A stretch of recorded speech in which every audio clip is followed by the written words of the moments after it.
Hey there, so we're talking about the festivals that we know each other from. And what I was saying was this particular festival called the Wizard of Omm, God told me to buy about $70 worth of food, everything $1 a pound, and bring it to the festival and see if I could get in with that. And so I just followed what God said, and so I had so much food. Because I tried to bring like 70 pounds of food because I tried to get everything for $1 a pound. And it was a God thing because how would have I known that they were going to let me do a work trade there, right? So I wouldn't have known. So God told me to do it. And so I went back. Doing that. And This is a great place. Yeah. And so I just went back there and she goes, yeah, you can feed my people. She goes, yeah, you can. She goes, And you were excellent at it too. I remember the platters. Everyone was super stoked backstage. You know, I dig it. And I did that with my son the whole time. Oh, he just sat there and watched me. Prince and Star. He just hung in there. He just sat Great there. Great vibe for everyone. Oh, yeah. Remember we had a huge massage train going. Oh, yeah, we did at the end. It was a summer party. Yeah. And we sang Medicine for the People. Were you there for that part? I remember the whole thing. Yeah, the medicine. We were singing Aloha. Do you know those songs? And everybody knew it because a lot of us like followed that band. Sure. Yeah. It was a great time. Yes. Yeah, people still talk about that cruise. Really? Oh, good. I know that she didn't make any money at it. There wasn't any money. There wasn't any profit. Well, it was almost like more people in it than were even watching it. It was just like the community put it on. It was, and for everybody who was there, it was special. And probably at a place that doesn't exist anymore. Right. Green Lake is gone. Oh, right. Right. And yeah. I know I went to some other festivals there too, and they let me in on EMT work. Perfect. Yeah. Because I like to help people when they're, need help. So they let me in on that. Pretty awesome. Yeah, and then that was the golden age. the golden age, but it's still the good old days. It still is. Still. If we can go and buy dessert at a store and hot tea for $5. True. Well, there's that Drew Daniels song. Drew Daniels got a song. It was something like two old guys meet. One guy's like talking about the old days. Oh, the old days. Those were good. Those were good days. Those are good days. And the other guy's like, these are good days too. These are good days. They are. But I met all the legends, and I was gonna. I was friends with Sarah here and still am, and I wanted to do a wall of the living legends. Oh, living legends. And actually, I'll put you on those. Okay. You guys are the living legends. We would love to be.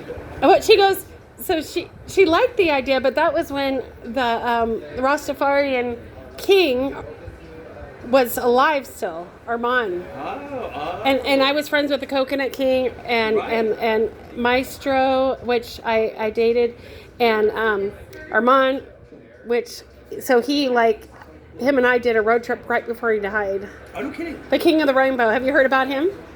The King of the Rainbow family. The King of the Rainbow family. Yeah, and him and I did a road trip. Hey. I was his last girl. On the mainland? Here. Oh, here. Yeah, he was a king of. So he was like Bob Marley. Oh, no kidding. So he had this big hat. The Rastafarian has kids, wore all of his gold. Everybody considered him the king. Wow. So I hung with him for 24 hours right before he died. Road trip with the king right before he passed away. Yeah, and you know what? His spirit is so strong that yesterday, right behind Bank of Hawaii, that was the last time I seen him, I felt his spirit there. That must be his portal. No kidding. I felt his spirit. I was like, Armand, I feel you, Armand. I'm like, you're here. This was our last place. And I'm like, dang, your spirit is strong. Wow. Dang. It was. So he taught me how to be a gypsy queen. Oh, no kidding. In that road trip, he taught me. Where do you guys start and end? Finish? We started here. Yeah. And then we finished. We went to Paul's. He bought some Red Hook beer and bought me a Snickers. That was all I ate in that whole 24 hours. One Snickers. All right. And we went to and we passed the park down there, Mackenzie. We hung there for a while. You're on the Red Road. Yeah, we did the whole thing, and it was like the car was stopped, like it wasn't gonna make it. But then I don't know, he'd do something, it'd work. It was so fun. Wow. Yeah, and he taught me how to be a gypsy queen, and he said he was interested in me, but I was too innocent, he said. Too innocent. So he said, but then he took something, he touched my heart and like pierced it. He said something? He did something, and I actually felt my heart being pierced. It was so cool. Jesus. And he asked me to do his memorial. Did he know he was dying? He died like the next day, so he must have known. Whoa. So he wanted me to meet all of his friends right before he died for protection.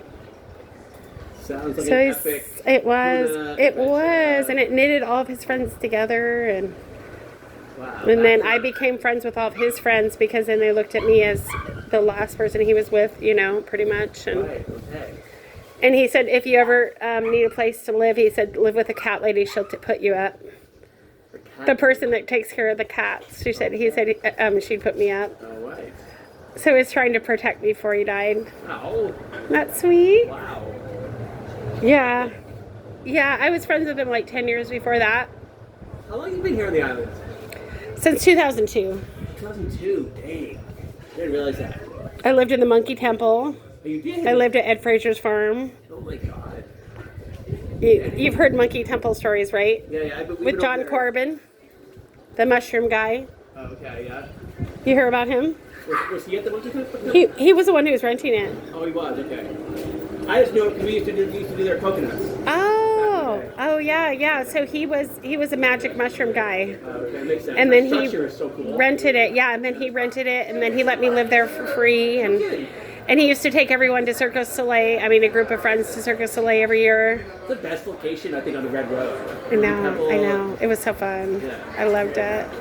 Uh-oh. Okay, God be the glory.